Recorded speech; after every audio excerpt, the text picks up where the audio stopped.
Fala aí, pessoal. Vou resolver aqui bem rapidinho esse exercício que envolve diagramas de Bode. E aí, no final, vou fazer um comentário rápido sobre também o gráfico polar, o diagrama polar. Peguei esse aqui como exemplo. A função de transferência que tem o numerador 10 e como denominador é um polinômio de segunda ordem aí, né? S ao quadrado mais 2s mais 9. Tá. O primeiro passo é substituir o s por i ômega, né? A gente está fazendo uma análise do domínio da frequência, então vou trocar a variável de Laplace s pela variável i ômega, né? Na verdade é só a parte imaginária dessa variável de Laplace. Tá.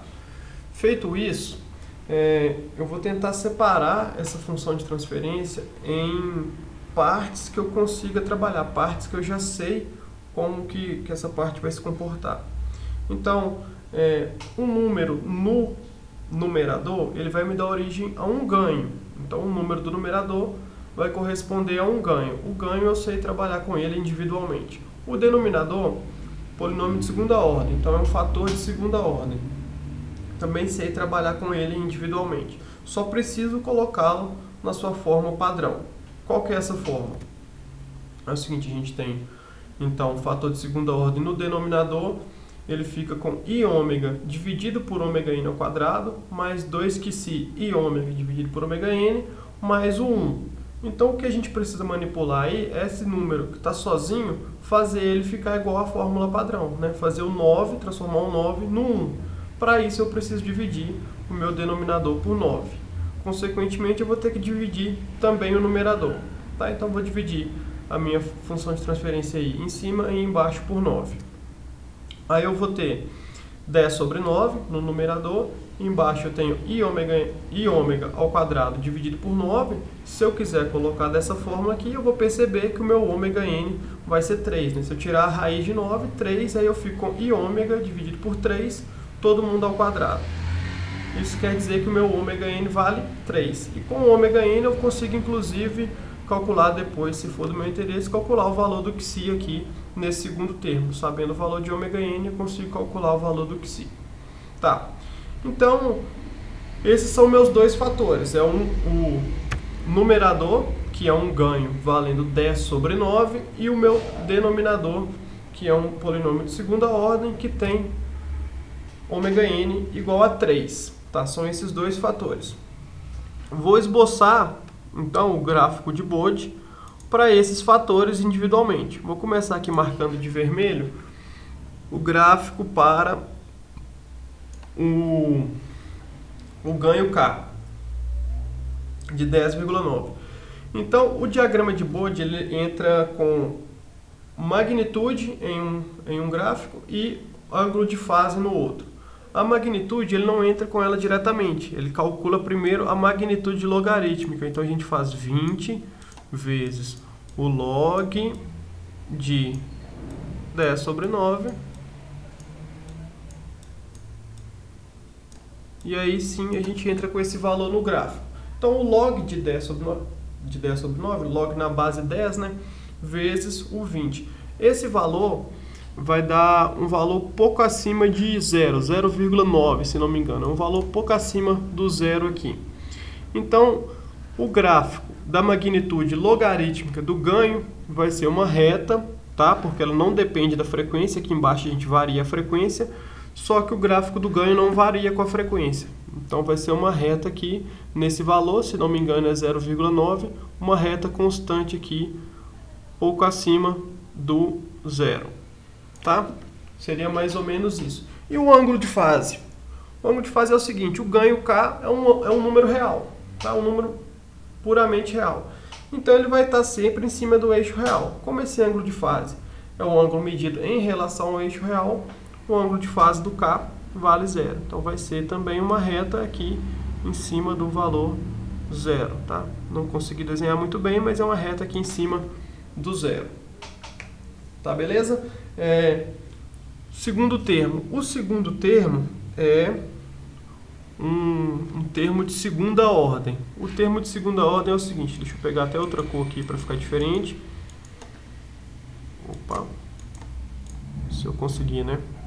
O termo de segunda ordem, ele é representado quando está no denominador, ele vai ser uma reta em 0, né, em 0 dB ali na nossa escala de magnitude, em 0 dB até a sua frequência natural, que vale 3.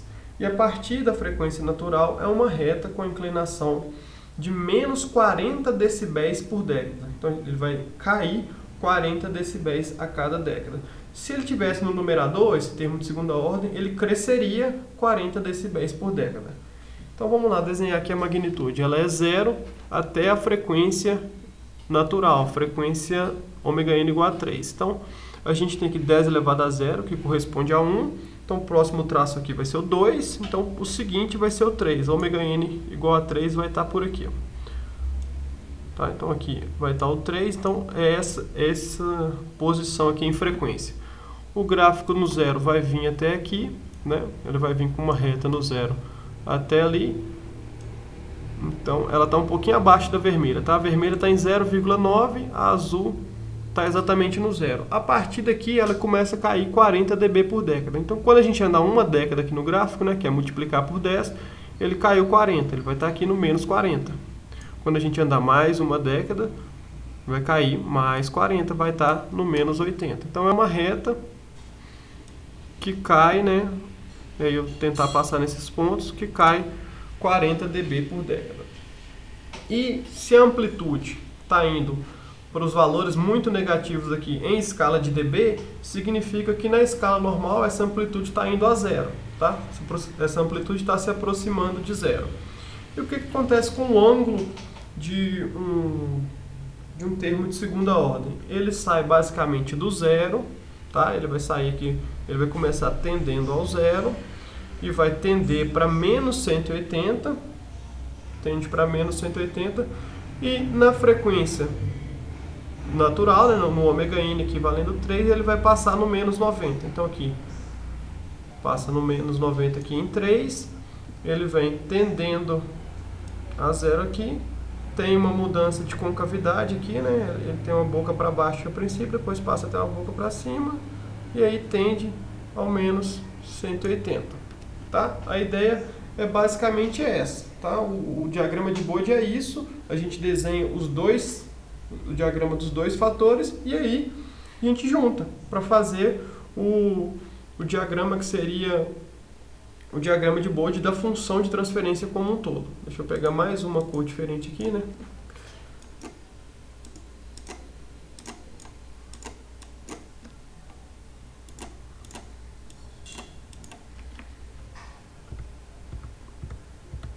Só não consigo clicar.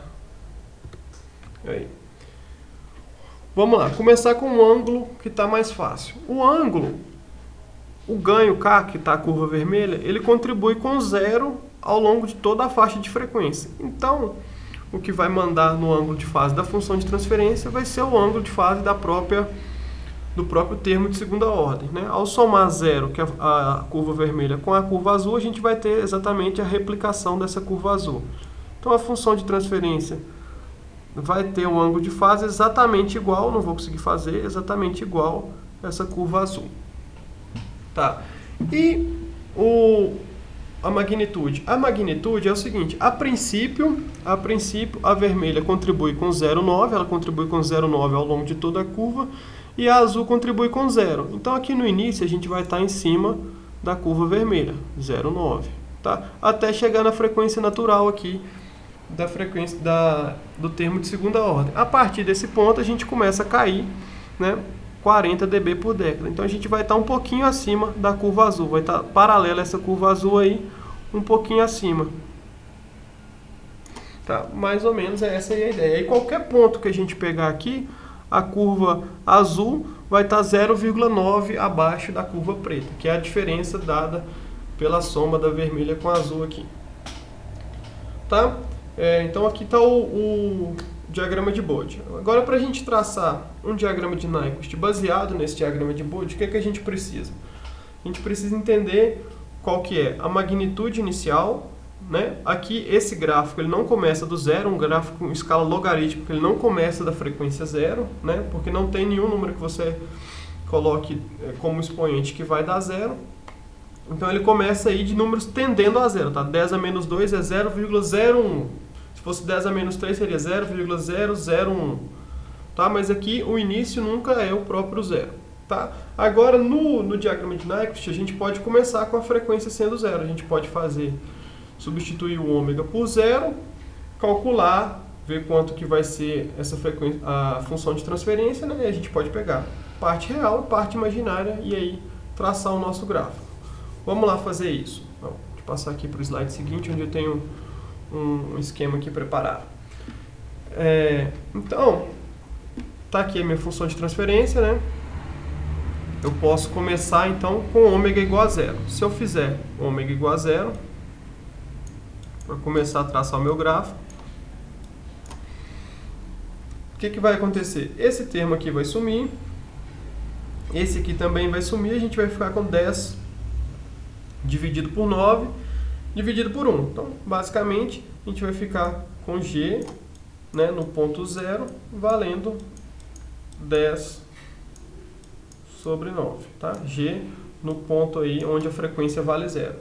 Então, esse gráfico, ele essa parte aqui, né, ela só tem uma parte real que vale 10 sobre 9. Então, a gente pode vir aqui no nosso gráfico, marcar aqui um ponto inicial, que seria esse ponto onde G, a parte real de G vale 10 sobre 9, a parte imaginária vale 0. Consequentemente, a amplitude também vale 10 sobre 9. Né? A amplitude vai ser dada só pela parte real aqui, ela vai valer 10 sobre 9. Tá. O que acontece com essa amplitude? Essa amplitude permanece ali no 10 sobre 9, né? O análogo aqui é o 0,9 no gráfico, fazendo 20 log de 10 sobre 9, dá 0,9. Então ela permanece nesse ponto até quando a gente chega na frequência de corte, né? Na frequência natural ômega n. Aí. A partir dessa frequência, a gente começa a ter uma queda na amplitude. A gente tem essa queda aí da amplitude e aí a amplitude vai caindo, né? Conforme vai decaindo, que ela vai se aproximando de zero. E o ângulo, que a princípio era zero, ele vai se aproximando de 180. Então o gráfico de Nyquist basicamente vai fazer o seguinte. A gente vai sair daqui, né, com a amplitude inicialmente caindo e o ângulo também caindo. Amplitude caindo, ângulo caindo. A gente vai fazendo isso, amplitude e ângulo caindo, até chegar aqui no ângulo de 180 com a amplitude em zero. Tá? Esse aqui é um esboço. O gráfico real vai ficar assim? Provavelmente não. Por quê? Porque aqui a gente considerou um comportamento linear. A curva real, né, a curva real preta, ela teria um ponto aqui de crescimento e depois ela decairia. Tá? A curva real teria essa diferença, aí, principalmente na região da frequência natural. Ela teria um comportamento diferente. Isso aqui faria, então, a amplitude crescer um pouco e depois decair. Ela cresceria um pouco, depois decairia. Então, ao invés de sair com a amplitude diminuindo, como eu fiz aqui, o gráfico real, possivelmente, ele vai vir aqui com a amplitude crescente a princípio, depois ele vai chegar nesse comportamento aqui que a gente representou com essa curva preta. Tá? E aí, para fazer a análise do critério de Nyquist, o que você pode fazer? Você pode espelhar essa curva aqui para cima, tá? Espelha a curva aqui para cima, né? Digamos que eu tenha conseguido fazer um espelho exato aqui, né? Ficou até parecendo um coração.